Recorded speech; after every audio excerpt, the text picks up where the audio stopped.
eu até ia te perguntar isso. Você falou que teve PlayStation, né? Foi nessa época, foi o Play 2, eu tive o Play 2 e o Wii. Mas entre Play 2 e Wii, você ainda jogava mais Wii, cara? Wii.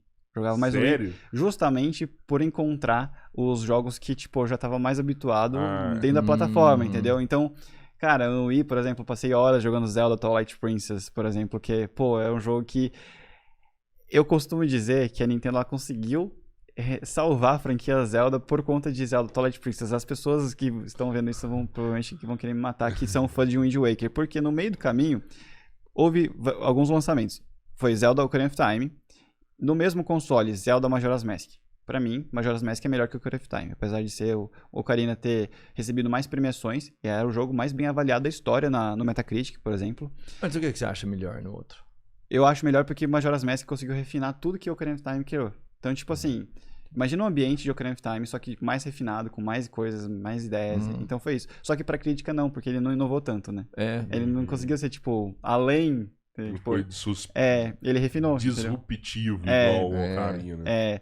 E aí, no caso, no GameCube tivemos o Zelda Wind Waker, que foi a criação do primeiro Zelda pro GameCube, só que naquela época, a direção de arte, o Eiji Aonuma, ele quis botar o Wind Waker com aparência cartoonizada, tipo, de desenho. É um jogo desenhado, entendeu? Então é um Zelda que desagradou muito o público, porque Zelda já tava naquela pegada assim mais madura. Então tinha Zelda Ocarina of Time, uma pegada, tipo, madura. Majora's Mask já pegou a ideia de Ocarina of Time e deixou mais dark ainda. Tanto que eles falam que o Majora's Mask é o jogo mais dark de toda a franquia. Tipo, por conta de que lida com muitos assuntos polêmicos, tipo, de morte, depressão, essas coisas dentro do jogo.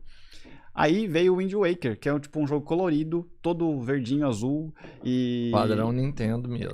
Exatamente. Pra mim, eu vejo Nintendo, eu lembro do colorido. Exato. Só que aquilo pra franquia Zelda foi tipo um banho de água fria pra todo mundo, porque todo mundo tava tipo, mano, Zelda é aquele jogo que tava atingindo um nível de maturidade legal.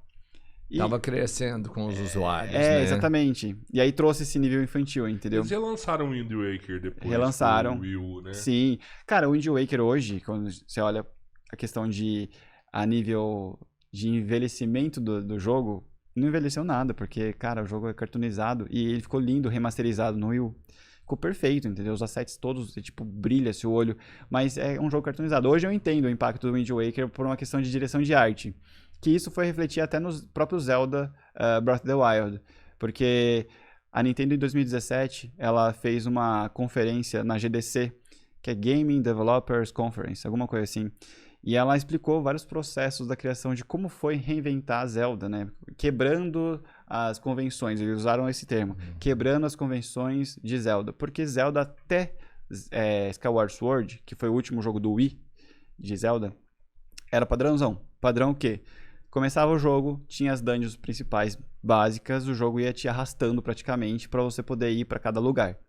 E aí eles queriam reinventar e pegar a base de mundo aberto e expandir. Tanto que é uma coisa que a gente comenta muito na comunidade hoje, que Zelda Breath of the Wild conseguiu redefinir como que a gente enxerga o mundo aberto. Muitas pessoas acham que isso é, tipo, está sendo demais. Então, tá falando que como se Zelda inventou o mundo aberto. Zelda não inventou o mundo aberto. Inventou-se. Então, mas eles conseguiram reinventar aquilo que já era bom. Então, eles pegaram várias referências de jogos anteriores. O time de Zelda também já estava tendo uma troca ali, porque a Nintendo ela tem essa característica de manter um padrão de diretores mais antigos no desenvolvimento dos seus jogos. Só que às vezes o cara que é antigo não consegue ter uma visão mais ampla do que está acontecendo hoje, né? Ele pode ter uma visão assim no passado para saber para onde vai levar para o futuro. Só que às vezes você fica muito preso em padrões. A tendência muda rápido. Muda rápido. E no caso do Zelda Breath of the Wild, foi o jogo que a Nintendo mais teve investimento na época. Foi uma equipe gigantesca, foi a maior equipe de todas. E parte dessa equipe era uma equipe muito nova, muito jovem, com tipo ideias muito frescas na cabeça. Então eles conseguiram mesclar essas coisas. E aí, falando do Wind Waker, eles chegaram numa mesa de uma reunião, isso foi o próprio pessoal do time de Zelda contando, que eles tiveram que fazer uma pesquisa. Primeiro, qual seria o visual do próximo Zelda? Aí o Eiji Aonuma botou lá na mesa que ele queria o visual de Wind Waker, queria cartoonizado. Aí o pessoal da pesquisa visual e tal falou, olha, Tudo bem, a gente consegue trazer o visual de Wind Waker porque a gente consegue, através desse aspecto, a gente consegue fazer um termo que eles usam lá que é easy to lie, que é fácil de mentir dentro dos jogos. Por exemplo, se você vai lá e abate um javali. Na hora que você abate o javali, não sai sangue, não sai nada, só faz tipo uma fumacinha, puff, e vira carne, entendeu? Isso é uma coisa easy to lie, isso é fácil de mentir. Um jogo muito realista, você precisa ir lá, abater o javali, aí vai sair sangue, isso aqui tem que cortar a carne, entendeu? Por realismo. Então, eles falaram, bom, beleza, o Wind Waker é fácil de mentir, fácil de trazer fantasia dentro do nosso jogo. Só que o visual não tá muito legal. Aí eles começaram a fazer estudos realistas dos seus jogos. Então, eles pegaram os jogos antigos e refizeram alguns ambientes ultra realistas. E aí eles falaram, pô, tá muito pesado, tá uma coisa assim que tá carregando demais, entendeu? Até eles pegaram uma demo que eles tinham usado no Wii U na época, de um Zelda, que eles usaram numa conferência e tal, como parâmetro. Falou, beleza, a gente tem aqui o mais realista e a gente tem aqui o menos realista. A gente precisa mesclar os dois. Aí eles mesclaram o ultra realista com o cartoonizado. Por isso que Zelda Breath of the Wild, ele se joga, você sente que é um ambiente assim, ele é meio realista. Você vê que o detalhe do escudo brilha como se fosse metal. Tem várias coisas ali dentro do ambiente que você sente como se fosse algo real ali mesmo. Mais pro lado do realismo, essa questão não é tão desenhada. Mas questões de fantasia, eles conseguiram trazer muito bem com esse visual. Por quê? Porque se você vai lá, igual eu falei, vai abater um javali dentro do jogo, na hora que você mata o javali, ele vira uma fumacinha e vira uma carne. Se você está enfrentando qualquer outra coisa, a mesma coisa. Então, eles conseguiram traduzir muito bem essa questão de... Perfeito. Foi equilíbrio perfeito. E é um visual que ele é atemporal. Se eu pegar...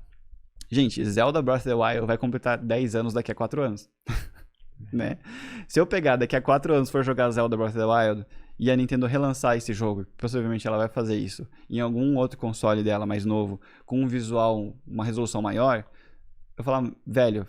Que visual perfeito. Por quê? Porque ele tem essa mistura do cel shading misturado com meio cartoonizado e o jogo não envelhece. É diferente de você, por exemplo, pegar um jogo de PlayStation 2 ultra realista da época, ou de GameCube mesmo, ultra realista da época, e botar na sua frente agora. Você fala, nossa, cara, que textura horrorosa.